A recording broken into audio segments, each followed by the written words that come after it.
In this lecture, we will apply our analytic constructs to an actual case of an organization undergoing reform.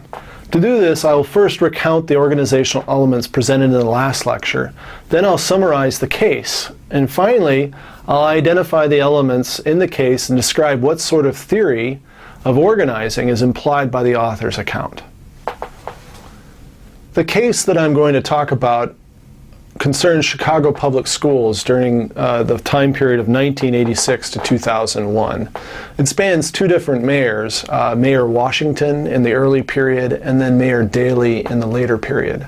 As these two reforms occur, there's shifts. So I think you'll find it insightful in terms of applying the kind of theories we have so far to these elaborations that other authors have made about the series of events that led to transformations or efforts at transforming the Chicago public schools. The case materials that I'm drawing upon are the readings by Dorothy Ships and Anthony Breich, and they basically concern this entire period. As you'll see, the two reform efforts have kind of a period of wax and wane where you have a shift in terms of how the coalitions or the groups or the organizations that evoke routines and rational actors involved kind of arise in a certain beginning of that period and try to implement, and then as they implement, you see this kind of waning into a different era where all kinds of problems come up and lead to a shift. The basic changes that occur were an initial effort at anti-bureaucracy and forging managerialism or accountability. So you have these two phases, and they're proposed as different means of solving the problem of low-achieving schools in Chicago. The case relates key stakeholders and groups, their interests and relations, and their responses. So both readings kind of elaborate features of this that allow us to kind of see, at least with some depth, how our different models or theories could be applied or help us understand what happened. So it's a great case by which to kind of try to apply our analytic constructs and theories. Let's begin with the first period where Mayor Washington was in charge. So here I made a quick table that goes through the key elements, organizational elements, and the two periods of wax and wane that are depicted in the case. So the first phase is kind of all about anti-bureaucracy, and the kind of goals that are talked about are killing red tape, decentralizing power, and empowering local experts, right? Later in this kind of phase of reform, there arise other problems like fiscal problems, right?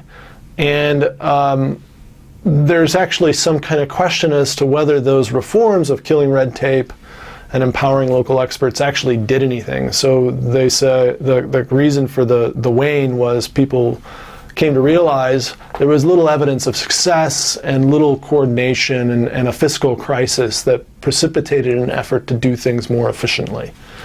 Now the key actors in this early phase there was a Democratic legislature. Mayor Washington was a key player, of course.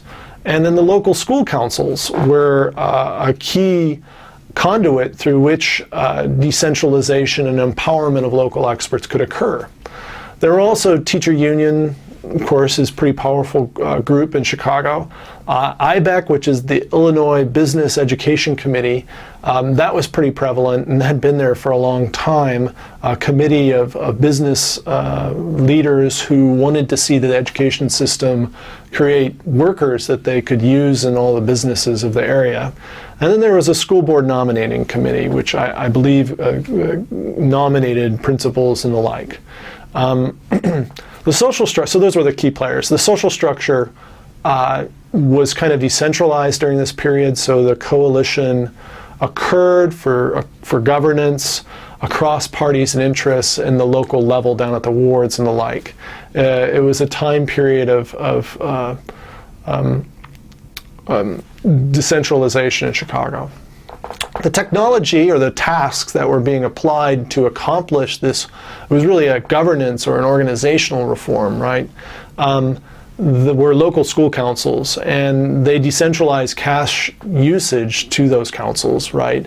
And the legislation and standard operating procedures were things that were kind of evoked during that period. Finally, the environment in this period was one where Mayor Washington, as an African American, empowered African Americans in the community, and there was grassroots involvement in schools. It was considered to be somewhat of a renaissance for Chicago in these regards. In the second period, we have Mayor Daley. And Mayor Daley was in charge during 1994 to 2001 period that these texts talk about. And the general reform that was presented after this fiscal crisis and a concern of all these problems of inefficiency and no evidence of improved achievement, that there was a push for accountability and centralization. They didn't want to just socially promote students to make them feel good. They wanted evidence. And so this effort to create a new phase of reform was geared toward managerialism or centralization, where business leaders and experts of how to run organizations came in and tried to guide the public school system in a different direction. Now, toward the end of this period, of course, the reform itself came into problems too, and the basic reaction was on the ground floor that there was a draconian effect of the implementation, and teachers and schools were adapting to these new regulations in a way that kind of countered the spirit of the goals of no social promotion and testing by cheating and whatnot. Now, the key actors in this phase had shifted. They were no longer a Democratic legislature. It was now a Republican one. And the mayor now was Mayor Daley, which is a former legacy of his father, who was also a mayor. There was now a CEO. They had centralized school authority under Vallis, and Rico was a school board president, and IBEC was still there, and the teacher union leaders were still there. So you had, some of the players had changed in terms of who had access to power and clout, and it's partly because the legislature decided to give authority to Daley, and Daley assigned a CEO to run the district. And so it was a much more centralized structure away from the local school councils. And this led to certain players being more important than before. So of course the people that are out, local school council is out, teacher union somewhat out, the school board nominating committee as well. They had less authority, they were circumvented. Now the social structure, like I said, was kind of centralized power. So you had a coalition of loyalists to this cause that pushed others out. And the same structure of teaching was used, but now you had where teachers did the work and educators were implementing this. But now they kind of took over the administration with business individuals, with business training. And the argument was that this kind of managerialism that could be brought into an education system would improve it. So the technology here, the task which altered this governance structure, was kind of legislation and appointments. So the state legislature had control over budgets and gave that budgetary power to the mayor, and made him accountable with appointments and whatnot. So it was a centralized structure that was imposed to develop this kind of effect on the system. So what occurred was high-stakes tests, regulatory factors like probation for students that didn't achieve. They had to go to summer school if they didn't achieve at a certain level. Scores went up, of course, but tests, of course, also were kind of coupled more to instruction as well. So teachers started to teach the test, and so there were certain kinds of reactions. So this is considered to be kind of recoupling of educational institutions with the leadership efforts that they kind of drive down into the technological core of teaching or instruction. Now, of course, at the later period of the reform, the teachers adapt to this regulatory factors, and they start to subvert the reform goals to preserve themselves and their careers and their jobs.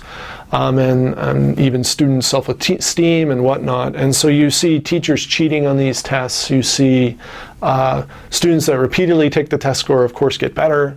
And so there's all kinds of issues as to whether the system adapted to the reform so that it could demonstrate success, even though it's kind of surface level or not possibly even true.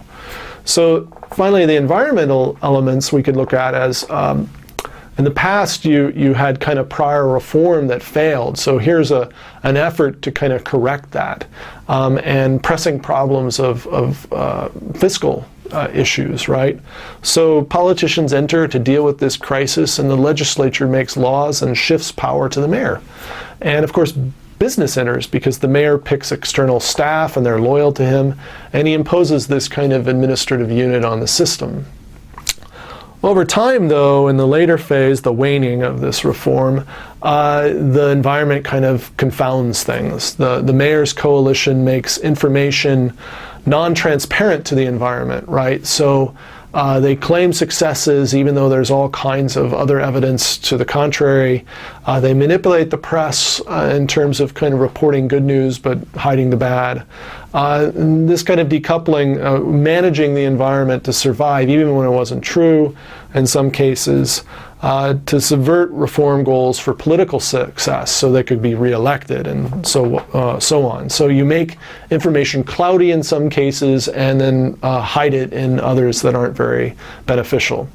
So we have this kind of interesting account of the waxing of a reform in two periods and this waning in two periods, and shifts in leaders and what have you, right? So the general change, though, if we think about it, is really a shift here. I mean, this is a schematic of a decentralized structure on the left, or on my right, whichever. It's the one with the little stars in it. And then a centralized structure, which is kind of one that's focused on a particular individual and everybody reports to them.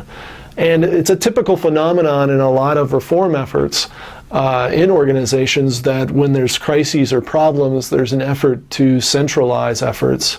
And when there's an effort to co-opt groups on the shop floor or the ground floor in the society and community or in the environment, you decentralize them to build up kind of buy-in.